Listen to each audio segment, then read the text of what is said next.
કેટલીક જગ્યાઓ ઉપર વરસાદ પડ્યો છે, કેટલીક જગ્યાઓ ઉપર પવન પણ થોડો વધારે ફૂંકાણો છે. પ્રાઇમરી રિપોર્ટ અમે મગાવી રહ્યા છીએ. કેટલાક તાલુકામાં કેટલાક ગામોની અંદર આ પ્રકારની અસરો અને કેટલું નુકસાન થયું છે પ્રાઇમરી પ્રાથમિક સર્વેના આધાર ઉપર આગળ ઉપર નક્કી થાય. હજી પણ કોઈનું નાની મોટી કોઈ તકલીફો હોય તો એ ગામ વાઇઝ તાલુકા વાઇઝ જાણવાનો પ્રયાસ પ્રાથમિક સર્વે અમે કરી રહ્યા છીએ. ગુજરાતમાં છેલ્લા 2 દિવસથી કમોસમી વરસાદ પડ્યો. કમોસમી વરસાદ, ભારે પવન સાથે જે કરા સાથે વરસાદ પડ્યો એના કારણે સૌરાષ્ટ્રના ખેડૂતોને ખૂબ નુકસાન થયું. અનેક ખેડૂતો એવા હતા કે જે રડી રહ્યા હતા અને કહી રહ્યા હતા કે અમારે મોઢે આવેલો કોળિયો કુદરતે છીનવી લીધો છે. એ ખેડૂતોનું નુકસાન એ ખૂબ અતિ છે. અલગ અલગ જગ્યાથી જે વિડીયો સામે આવી રહ્યા છે એ અમરેલી હોય, ભાવનગર હોય કે પછી સૌરાષ્ટ્રના કોઈ પણ ખૂણામાંથી ખેડૂતને લઈ લો, જ્યાં પણ વરસાદ પડ્યો છે ત્યાં ખેડૂતોનો પાક સાવ નિષ્ફળ ગયો છે. કૃષિ મંત્રીને આ વિષય પર સવાલ પૂછવામાં આવ્યો ત્યારે કૃષિ મંત્રીએ એવું આશ્વાસન આપ્યું છે કે સરકાર હવે સર્વે કરશે અને સરકાર અત્યારે જોઈ રહી છે કે કેટલું નુકસાન થયું છે. આગળ જતાં શું થાય છે એ હવે સરકાર નિર્ણય લેશે, પણ ખેડૂતો એ માંગ કરી રહ્યા છે કે અમને વળતર મળવું જોઈએ. અમારે કોઈ પણ એક પાક પણ પૂરો નથી થતો. કમોસમી વરસાદને કારણે ખૂબ નુકસાન થાય છે. જેટલી પણ જગ્યાએથી ખેડૂતોની પ્રતિક્રિયા સામે આવી છે એમાં ખેડૂતો તો એવું કહી રહ્યા છે કે વળતર મળવું જોઈએ, સરકારે કંઈક આપવું જોઈએ. અત્યારે તો કૃષિ મંત્રીએ ખેડૂતોને જે આશ્વાસન આપ્યું છે તે સાંભળો.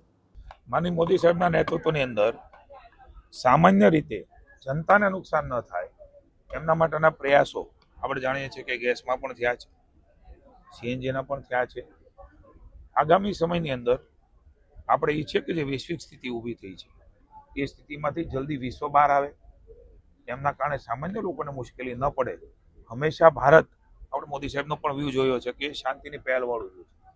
શાંતિ ચાહતું આપણું ભારત એ વિશ્વને પણ સંદેશો આપી રહ્યું છે. ત્યારે પરિસ્થિતિઓને માનનીય મોદી સાહેબ, માનનીય કેન્દ્રની સરકાર એ સતત નજર રાખી જ્યાં જેવી જરૂર પડે ત્યાં લોકોને મુશ્કેલી ન પડે એના માટેના તમામ પ્રયાસો એ ભારત સરકારે પણ એકવાર કહ્યું છે. અને આપણને બધાને શ્રદ્ધા છે કે મોદી સાહેબ હંમેશા સામાન્ય જનતાને મુશ્કેલી ન પડે, પણ વૈશ્વિક રીતે જે પરિસ્થિતિ ઊભી થઈ છે એ લાંબા સમય સુધી ચાલે તો સ્વાભાવિક છે નાની મોટી મુશ્કેલીઓ એ પડે, પણ એના માટે સરકાર એ ચિંતિત છે.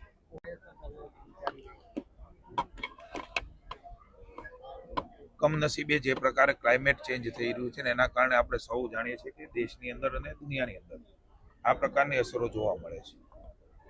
કેટલીક જગ્યાઓ ઉપર વરસાદ પડ્યો છે, કેટલીક જગ્યાઓ ઉપર પવન પણ થોડો વધારે ફૂંકાણો છે.